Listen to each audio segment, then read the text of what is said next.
21절에서 25절까지 구약성경 969페이지 이사야서 1장 21절부터 25절까지 우리 한 절씩 교도하겠습니다.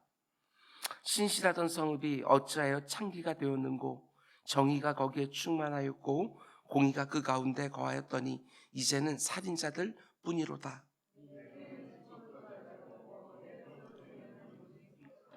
내 고관들은 패역하여 도둑과 짝하며 다 뇌물을 사랑하며 예물을 구하며 고아를 위하여 신원하지 아니하며 과부의 송사를 수리하지 아니하는도다.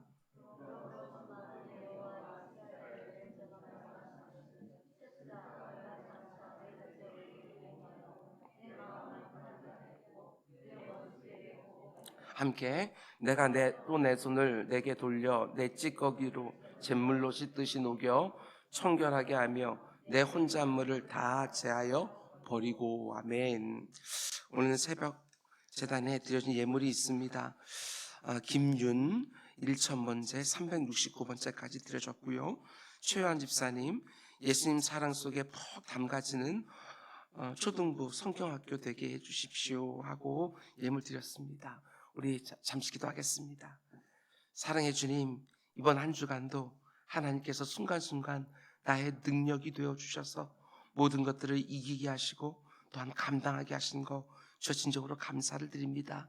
아직까지 해결되지 않은 일들 참 많이 있지만 하나님께서 또 나를 능하게 해주셔서 모든 것을 이기고 감당하게 해주신 믿사오니 오직 그분께 아뢰며 살아가는 우리 모두가 될 수 있도록 주님 인도하여 주시옵소서. 윤희의 1,000번째 주님께서 받으시고 아버지 하나님 기도 가운데 있는 모든 것들이 사랑하는 손자에게 온전히 임하는 것들 볼 수 있도록 주님 인도하여 주시옵소서. 아버지 하나님, 기도로 키우는 것인 줄 알고 아버지 하나님 윤희를 통해서 하나님 영광 받아 주시옵소서. 아버지 하나님, 오늘 초등부 겨울 성경학교가 시작되었습니다. 그리고 내일 그리고 유년부 겨울 성경학교도 시작이 되었습니다. 주님 그 가운데 함께하여 주시사 아버지 하나님께서 아버지 그 아이들을 얼마나 사랑하는지 아버지 그것이 한 친구 한 친구 10년 가운데 속에 다 심어질 수 있도록 인도하여 주시옵소서. 아버지 하나님 성경학교를 통해서 아버지 하나님 그들의 믿음도 성장하고 성숙하게 하시고 그들의 육신도 더욱더 강건해지는 것 볼 수 있도록 주님 인도하여 주시옵소서. 이곳저곳에서 기도하고 있는 줄 압니다. 주님 그 기도가 역사하여 그 가운데 속에 아버지 하나님 그들의 삶 가운데서 참 복된 것들이 가득가득 임하는 아버지 하나님 시간이 될 수 있도록 주님 인도하여 주시옵소서. 이 모든 말씀 예수님의 이름으로 기도드립니다. 아멘. 아멘. 한 가지 기도 부탁이 있습니다. 오늘 새벽에 기도하실 때 우리 유년부와 초등부 성경학교에서 꼭 기도해 주시고요. 또 한 가지, 내일 또 새벽 기도가 있습니다. 토요일날 새벽 기도는 굉장히 오랜만인 것 같은데 내일은 오늘 초등부 아이들이 교회에서 잠을 자고 내일 새벽에 새벽 기도를 이 친구들이 합니다. 그런데 우리 교회 권사님들과 함께 새벽 기도를 하는데 혹시 여러분 가운데 속에 또한 여력이 되시는 분들 또한 사모하는 마음이 있는 분들 내일 새벽 6시에요. 이곳에서 새벽 예배를 드립니다. 제가 강사로 초청을 받았습니다. 주일학교 설교를 한 30년도 넘게 전 해본 것 같아요. 제가 얼마나 좀 두려운지 좀 모르겠어요. 어떻게 소통을 해야 되는지 어떻게 말씀을 전해야 되는지 초등부에서 사모하는 건 다른 것이 아니고요. 우리가 잘 아는 것처럼 기도는 귀로 배우는 게 아니지 않습니까? 기도는 눈으로 배우는 거예요. 이렇게 저렇게 기도해야 된다 해서 기도를 우리 친구들이 배우는 것이 아니라 누군가가 기도하는 모습을 보면서 저렇게 기도하는 것이구나 하는 것을 배우게 되어지거든요. 우리 다음 세대가 기도하는 세대가 될 수 있도록 기도의 응답과 역사를 경험하는 세대가 될 수 있도록 여러분께서 좀 도와주실 분들은 함께 해주시면 감사하겠습니다. 우리 여기 본당에서 예배하나요? 최요한 집사님, 본당에서 예배하니까 6시에 예배가 시작된다고 합니다. 오늘은 이사야서 강의 5번째 시간입니다. 오늘 말씀의 제목은 원래 이런 사람이 아니었는데 어찌하다가 이렇게까지 망가졌을까? 이런 제목으로 말씀 전하도록 하겠습니다. 내 기억 속에는 참 괜찮은 사람으로 남아 있었는데 오랜만에 만났더니 완전히 다른 사람이 되어 있는 것이지요. 너무나 형편없어 보입니다. 그때 우리가 이런 말 하지 않습니까? 원래 그런 사람 아니었는데 어쩌다가 이렇게까지 망가졌을까? 신앙적인 면에서도 얼마든지 가능합니다.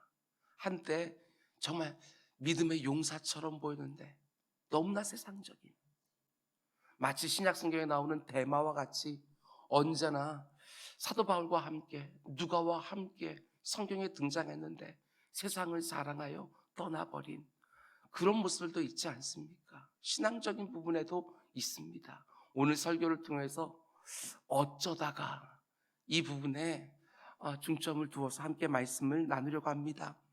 우리는 지난 두 번의 말씀을 통해서 이스라엘 백성들이 지은 죄들 가운데 신앙적인 타락을 함께 보았습니다. 하나님을 향한 이스라엘 백성들의 신앙이 타락했지요. 여전히 제물을 드리고 제사를 드리고 기도는 하기에 했지만 그 종교적 행위들 그 어디에도 하나님이 원하시는 바른 중심은 다 빠져 있는 것이지요. 제물을 늘 가져오지만 그저 하나님께 해코지 안 당하려고 의무적으로 드리고 있었고, 제사를 드리러 하나님 앞에 나오고는 있지만 그저 형식적으로 마당만 밟고 있었고, 손을 높이 들고 기도하기는 했지만 다른 사람의 피가 잔뜩 묻은 손으로 기도하고 있었던 것이지요. 한마디로 종교적 행위들은 여전히 있었지만 그 마음 중심은 이미 하나님을 멀리 떠나 있는 것이지요. 그런 재물, 나를 곤고하게 하는 짐만 될 뿐이니까 더 이상 가져오지 말라고. 그런 제사, 나는 하나도 기쁘지 않으니까 더 이상 드리지 말라고. 손에 피가 잔뜩 묻어있는 기도 아무리 많이 해도 내가 눈을 가릴 것이고 내 귀를 막아버리겠다고. 하나님이 그들의 신앙적 타락을 너무나 슬퍼하시면서 책망하시는 것이지요. 여러분, 그런데 신앙이 타락하면 반드시 어떤 결과가 따라오느냐? 윤리적인 타락도 따라와요. 우리 성도들은 그렇습니다.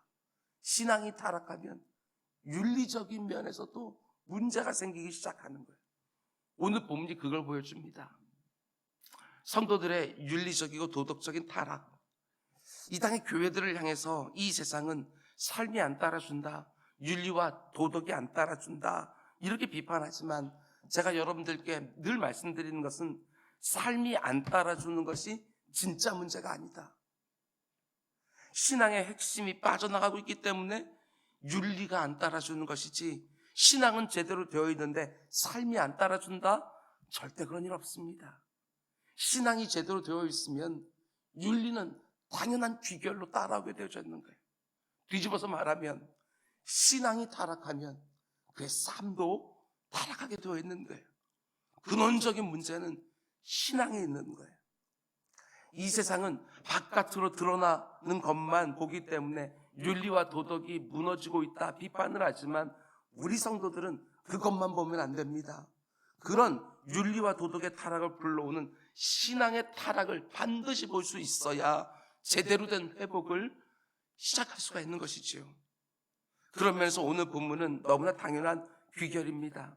신앙적으로 타락한 이스라엘이 얼마나 윤리적으로 무너져 있는가, 그걸 하나님께서 지적하시는 거예요. 이스라엘의 윤리적 타락을 보여주는 오늘 본문은 이렇게 시작합니다. 21절, 신실하던 성읍이 어찌하여 창기가 되었는고, 정의가 거기에 충만했고 공의가 그 가운데 거하였더니 이제는 살인자들 뿐이구나.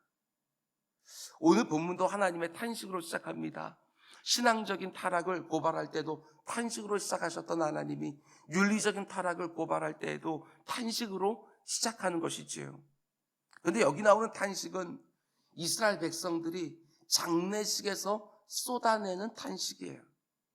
너무나 사랑하는 사람을 죽음을 통해서 이별하게 될 때 그 찢어지는 가슴에서 쏟아져 나오는 탄식을 하나님께서도 쏟아내시는 거예요. 아, 내 사랑하는 이스라엘 죽었구나. 그 아름다웠던 모습들이 다 죽었구나. 윤리적으로 너무나 폐역하게 타락해버린 이스라엘 백성들을 바라보면서 너무나 사랑했던 사람을 잃어버린 것과 같은 그런 고통으로 탄식을 쏟아내고 계시는 거예요. 하나님 먼저 이렇게 탄식합니다. 지금까지 너무나 신실했던 그 성읍이 지금은 창기가 되었구나. 여기서 창기가 되었다는 말이 꼭 성적인 타락을 말하는 것은 아닙니다. 창기의 특징이 무엇이지요? 돈을 목적으로 하여 사랑 없는 사랑을 하는 거예요. 사랑하는 것이 아니라 돈을 위하여 사랑 아닌 사랑을 행하는 사람이 창기예요. 그런데 이스라엘이 지금 그 모습이 되었다는 거예요. 하나님을 향한 신실한 신앙이 사라지면 참 많은 경우에 그 신앙이 있던 자리에 돈이 그 빈자리를 차지할 때가 얼마나 많은지 몰라요. 신약성경이 말하고 있는 것처럼 하나님과 돈을 겸하여 섬기지 말라 이렇게 말했는데, 하나님을 향한 나의 마음이 사라지기 시작하면 틀림없어요. 이 세상이 하나님처럼 여기는 돈이 그 빈자리를 차지하게 되어져 있는 거예요. 돈의 유혹을 거스릴 수 있는 힘은 신실한 신앙밖에 없는데, 신앙이 제구실을 못하면 돈을 사랑하는 마음을 이길 수 있는 경건한 힘이 사라지는 거예요. 마치 창기처럼 돈을 위하여 사랑 없는 사랑을 하고 있는 모습이 지금 이스라엘 백성들이 보여주는 윤리의 타락이기 때문에 그 신실하던 성읍이 지금은 창기가 되었노라고 하나님이 탄식하고 있는 것입니다. 그리고 또 이렇게 탄식하지요. 정의와 공의가 가득하던 성읍에 이제는 살인자들만 가득하구나. 이 말도 앞에 나오는 창기처럼 꼭 누구를 죽였다 이렇게 볼 필요는 없습니다. 남의 눈에서 피눈물을 흘리게 한다는 거예요. 무엇 때문에? 돈을 위하여. 돈이 되는 일이라면 사람을 죽이는 것에 준하는 일들도 서슴지 않고 하고 있다, 이런 말이지요. 오늘 우리가 살아가는 이 사회의 모습도 별반 다르지 않습니다.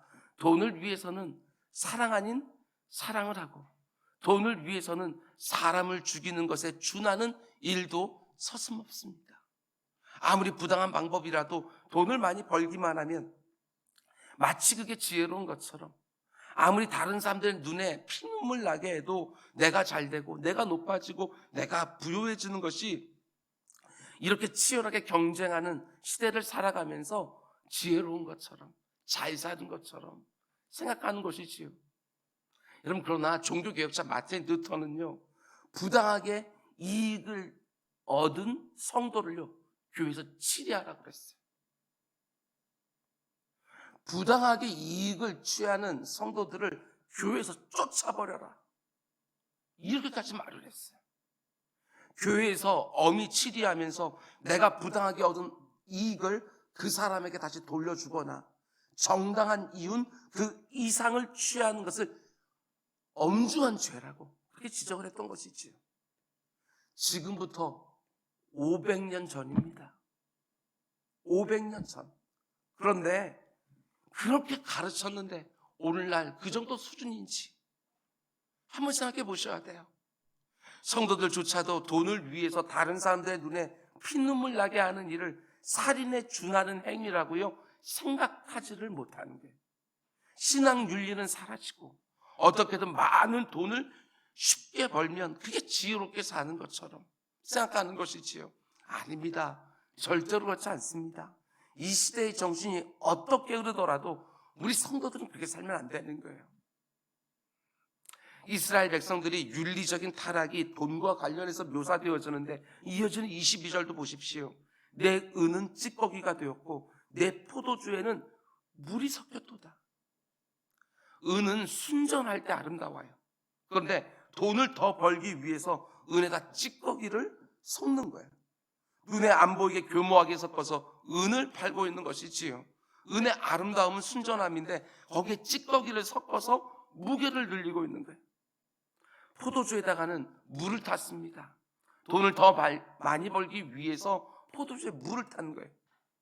이스라엘은 원래 이런 나라가 아닙니다. 하나님이 말씀하신 것처럼 원래는 신실한 나라이고 정의와 공의가 충만한 나라였는데 신앙이 무너지니까 하나님을 바르게 두려워하지 않으니까 더 많은 돈을 위해서 이렇게까지 망가져 버린 거예요. 정직하게 땀 흘려 일한 대가로 이윤을 취하는 거. 그들은 그것이 하나님 앞에 바르다고 생각을 했고, 아니 한 걸음 더 나아가서 내가 만든 은혜 순전한 아름다움과 내가 키워서 만든 포도주가 주는 기쁨을 내 이웃들이 누리기를 원하고 은과 포도주를 지금까지 만들어 왔어요. 근데 어느 순간부터 돈의 마음을 빼앗기 시작하니까 어떻게 합니까? 은에다가 찌꺼기를 섞더라도 포도주에 물을 타서라도 더 많은 돈을 벌고 싶어 하는 것이지요. 원래부터 이랬던 것이 아닙니다. 신앙이 타락하니까 이렇게 삶도 변질되어 버린 거예요. 여러분, 그런데 일반 백성들이 은에다 찌꺼기를 섞고 포도주에다가 물을 타면서 어떻게 하지요? 틀림없습니다. 부당한 이득을 원할 때 예나 지금이나 똑같아요. 관리들과 결탁해요. 23절, 네 고관들은 패역하여 도둑과 짝하며 다 뇌물을 사랑하며 예물을 구하며 고아를 위하여 신원하지 아니하며 과부의 송사를 수리하지 아니하는도다. 이권을 좌지우지할 수 있는 지위와 권세가 있는 고관들이 어떻게 해요? 자기들도 돈을 많이 벌고 싶어서 도둑들과 짝을 하는 거예요. 하나님은 전혀 의식하지 않아요. 남의 것을 훔치는 도둑들을 눈 감아주면서 부정축제를 하는 거예요. 그러면 가장 고생하는 사람들은 누구겠어요? 23절 중간부터 보면 이렇게 말합니다. 고아를 위하여 그 관원들이 신원하지 아니하며 과부의 송사를 수리조차 안 해준다. 고아와 과부로 대표되어서는 힘없는 사람들, 돈 없는 사람들이 가장 많은 눈물을 흘리게 되어 있어요. 고관들에게 주어진 지위와 권세는 약한 자를 보호하기 위해서 주어진 것인데 그걸 가지고 자기 배를 채우는데 급급한 거예요. 오늘날과 많이 다릅니까? 아니요. 그때나 지금이나 이런 고관들은 언제나 있는 것이지요. 자신의 권세를 가지고 부당하게 자기 이익을 취하는 것을 부끄러워하지 않아요. 이스라엘은 달라야지요. 하나님이 보고 계신다. 이렇게 믿는 이스라엘은 달라야 될 텐데 똑같아요. 손톱만큼 작은 권세만 있어도 그것을 가지고 사람들을 부리려고 하고 자기를 높이려고 하고 자기의 이익을 챙기려 하고 자기와 가까운 사람들을 또 다른 권세 있는 자리에 세우려고 하는 그 나쁜 경향성이 오늘날을 보면 왜 그렇게 당연하게 여겨지는 것처럼 보이는지 기준이 현격하게 낮아졌어요. 오히려 기준이 더 엄격해져야 되는데 오히려 기준이 현격하게 낮아지면서 그 정도 안 해먹은 사람들이 어디 있나 이러면서 사회 전반이요 용인하는 시대가 되어버렸어요. 나에게 주어진 어떤 자리든지 어떤 권세든지 여러분 잊으시면 안 됩니다. 연약한 사람들을 섬기고 보호하라고 하나님께 나에게 주신 것이다. 그 권세를 가지고 사람들을 내 마음대로 부리려고 하면 안 되는 것이지요. 내 이익을 챙기는데 사용하려고 하면 절대로 안 되는 거예요. 특별히 우리 성도들은 달라야 됩니다. 하나님의 눈을 의식하며 살아가는 성도들은 달라야 되는 것이지요. 아무리 세상이 어두워진다 할지라도 빛으로 살아야 되는 것이고 아무리 세상이 부패한다 할지라도 소금으로 살아야 되는데 우리 성도들이 빛과 소금의 역할들을 제대로 감당하지 못하니까 이렇게 기준들이 점점 여러분 낮아지고 있는 것이 아니겠어요? 신앙적으로 문제가 생기니까 이렇게 윤리적인 데도 문제가 생기는 거예요. 성도들마저 이 시대에 악한 경향성을 거스르지 못하면 누가 거스를 수 있겠어요? 권세 있는 고관들이 도둑들하고 짝을 하면서 뇌물을 요구하면서 자기 배나 채우고 있으니까 정작 보호해야 되는 고아들을 위하여 신원해 주지 아니하고 과부들의 송사에는 무관심한 거예요. 왜 그렇습니까? 돈이 안 되니까. 돈 되는 것만 찾아다니니까. 하나님이 보고 계십니다. 하나님은 불의한 것을 정당하다고 절대로 지지해 주는 분이 아니십니다. 이 세상은 불의한 것도 교묘한 논리로 합리화만 되면 얼마든지 그것을 하지만 그렇지 않습니다. 하나님이 보고 계시는 것이지요. 그렇게 부당하게 번 돈이 그 영혼에게 얼마나 유익이 되겠습니까? 영혼에게. 그 육신은 살지게 할지 모르겠지만 영혼에게 얼마나 해롭겠어요. 그렇게 다른 사람들의 눈에서 피눈물 나게 하면서 쌓아놓은 돈이 그 자녀들에게 건강한 유익을 끼치겠습니까? 어림도 없는 것이지요. 똑같은 사람 만들어내는 거예요. 공의로운 하나님이 다스리는 세상인데 절대로 가능하지 않습니다.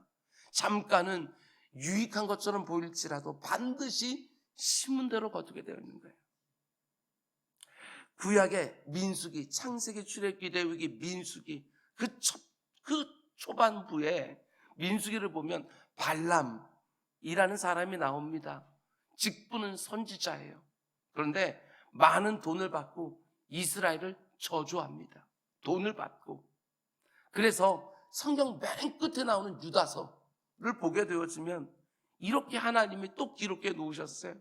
화 있을진저 이 사람들이여 가인의 길에 행하였으며 싹을 위하여 발람의 어그러진 길로 몰려갔다고. 이게 참 무섭지 않습니까?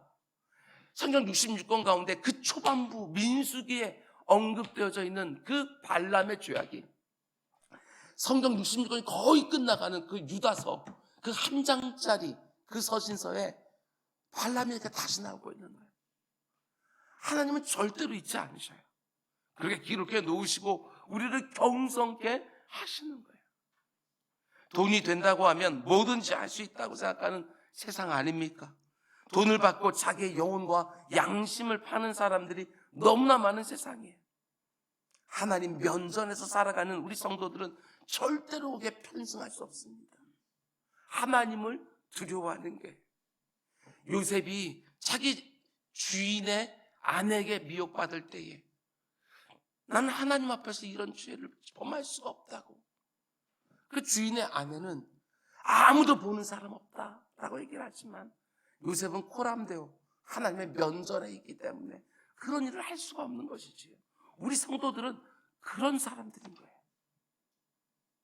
근데 이어지는 구절들을 보면 돈을 위해서 은혜 찌꺼기를 섞고 포도주에 물을 타는 백성들과 그 악한 백성들과 짝을 하면서 뇌물을 받고 있는 고관들을 보면서 하나님이 어떻게 하시겠다고 말씀하십니까? 더 이상 참아보지 않습니다. 결국에는 매를 드시겠다고 말씀하시는 거예요. 24절 그러므로 주 만군의 여호와 이스라엘의 전능자가 말씀하시되 슬프다. 내가 장차 내 대적에게 보응하여 내 마음을 편하게 하겠고 내 원수에게 보복하리라. 여러분 잘 보십시오. 하나님이 지금 윤리적으로 타락해버린 이스라엘을 부르는데 잘 보면 이름이 바뀌었어요. 이름이.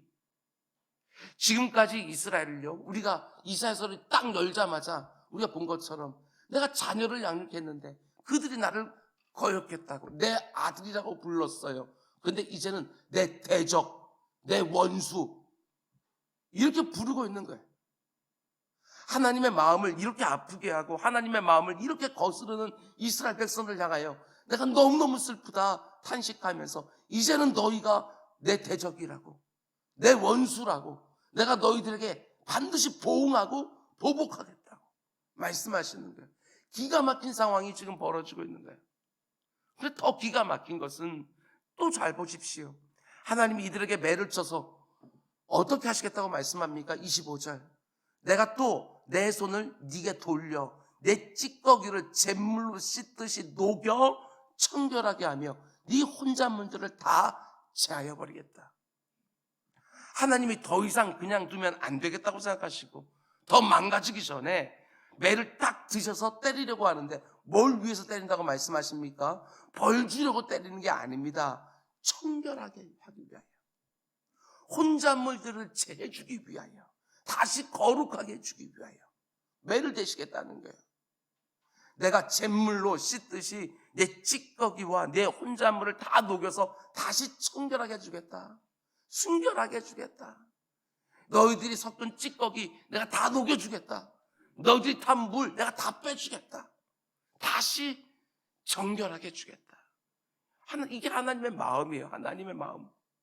하나님이 자기 백성들이 돌이키기를 원하시고 얼마나 오랫동안 기다리고 얼마나 숱하게 기회를 주었는데도 끝까지 돌이키지 않다가 불순물이 가득한 은처럼 아름다움을 잃어버리고 물을 섞은 포도주처럼 맛을 잃어버렸어요. 그래서 하나님이 더 이상 두면 안 되겠다고 생각하시고 매를 딱 드셨는데 뭘 위해서? 다시 청결하게 하기 위하여, 다시 거룩하게 해주시기 위하여. 참 놀랍지 않습니까? 이게 바로 우리 같은 죄인들을 향한 아버지 하나님의 마음인 거예요. 매를 맞고 돌이키는 자는 어리석은 자입니다. 아무리 하나님이 매를 드셨다고 해도 늦지 않은 거예요. 그때로 돌이키면 하나님이 매를 드셨다가도 내려놓으시는 거예요. 우리가 아무리 주홍같이 시뻘건 죄를 지었다 할지라도 내 주 예수 그리스도의 십자가 보혈이 너무너무 강력하기에 다시 휘어지는 거예요. 오늘 말씀을 마음에 딱 새겨놓고 절대로 그런 일이 없기를 바라고 원하고 기도하지만 혹여라도 내가 하나님께 매 맞고 있다고 느껴질 때 곧바로 회개 자리에 나아가 자복하며 그분의 긍휼을 구하시기 바랍니다. 요즘 내 곁에 있는 사람들 중에 원래 그런 사람이 아니었는데 어쩌다가 저렇게까지 망가졌을까 싶은 그런 안타까운 사람들이 있습니까? 그런 분들 두고 보지만 마십시오. 그냥 그 가운데 가서 안타까움을 가지고 내가 감당해야 될 일들을 하는 것이지요. 진심으로 자기 죄를 자복하고 그 죄의 자리를 떠나기만 하면 내가 상상하지도 못한 온전한 사함을 허락하시는 하나님의 마음을 그 사람의 마음 가운데 닿도록 온전히 권면하여 참된 회복을 누리게 하는 일에 쓰임받는 우리 모두가 다 될 수 있기를 주님의 이름으로 축원드립니다. 우리 기도하겠습니다. 내 주 아버지 하나님, 신앙의 타락은 반드시 윤리의 타락을 가져오게 되어져 있다. 윤리가 타락하게 되었으면 그 가운데 반드시 하나님이 아닌 다른 것들을 섬기게 되어 있다. 이 사실을 알고 경성하는 우리 모두가 될 수 있도록 인도하여 주시옵소서. 신앙이 타락하면 그 사이에 돈에 대한 미혹이 그대로 들어온 것을 보게 되었습니다. 아버지 하나님, 아무리 돈이 왕노릇하는 세상 가운데 산다 할지라도 주의 사랑하는 백성들이 하나님 앞에서 늘 그분의 시선을 의식하고 살아갈 수 있도록 주님 인도하여 주시옵소서. 아버지 하나님, 우리 유년부, 우리 초등부 친구들이 성경학교를 합니다. 아버지 하나님, 이런 세상에서 살아갑니다. 우리 아이들이 이런 세상 가운데 속에 오염되지 않도록, 이런 세상의 가치와 질서가 그들의 심령을 선점하지 아니하도록 하나님의 말씀을 그 밑바닥에 온전히 기초로 세워줄 수 있도록 주님 인도해 주시사 이 땅을 살아가면서도 변질되지 아니하고 아버지 하나님, 성도의 독특한 아름다움과 그 짠맛과 빛을 가지고 살아가는 아버지, 우리 자녀들 다 될 수 있도록 주님 인도하여 주시옵소서. 이 모든 말씀 예수님의 이름으로 기도드렸습니다. 아멘.